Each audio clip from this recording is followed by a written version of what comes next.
आखिरकार जो हॉर्मुज़ से जब सभी अपने शिप को निकालने की कोशिश कर रहे हैं तो पाकिस्तान हॉर्मुज़ के रास्ते क्यों नहीं तेल निकाल पा रहा है। ये वीडियो में बात होगी। नमस्कार, आप देख रहे हैं न्यूज़ 18 का डिजिटल प्लेटफॉर्म। मैं हूं आपके साथ श्रुति श्रीवास्तव।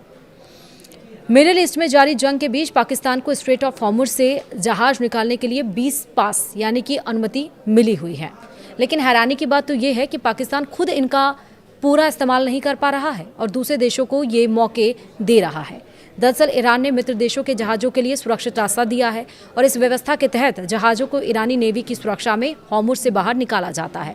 लेकिन समस्या यह है कि पाकिस्तान के पास खाड़ी क्षेत्र में इतनी जहाज़ ही नहीं है कि वह इन 20 पास का पूरा फ़ायदा उठा सके और इसी कारण पाकिस्तान ने एक नई रणनीति अपनाई है। वह दुनिया की बड़ी तेल कंपनियों और ट्रेडर्स से संपर्क कर रहा है और उन्हें ऑफर दे रहा है कि वे अपने जहाज़ों को अस्थायी रूप से पाकिस्तान के झंडे के तहत चलाएं।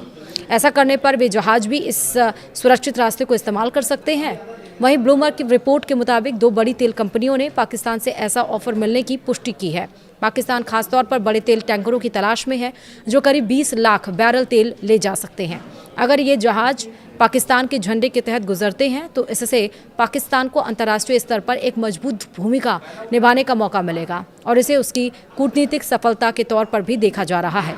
इस पूरी प्रक्रिया में ईरान की रिवोल्यूशनरी गार्ड्स की यानी कि IRGC की अहम भूमिका है। हॉर्मुज़ स्ट्रेट पर उनका कंट्रोल है और वही तय करते हैं कि कौन सा जहाज़ सुरक्षित रूप से गुजर सकता है। जो जहाज हॉर्मुज़ इस रास्ते से जाना चाहता है उसे पहले IRGC से जुड़ी एक मध्यस्थ कंपनी को अपनी पूरी जानकारी देनी होती है।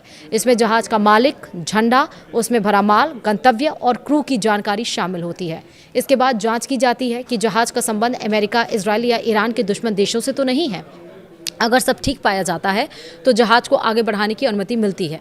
इसके बाद एक टोल यानी कि फीस तय होती है जो आमतौर पर करीब $1 प्रति बैरल से शुरू होता है। यह भुगतान युआन या डिजिटल करेंसी में किया जाता है। टोल देने के बाद से जहाज को एक कोड और रास्ता दिया जाता है।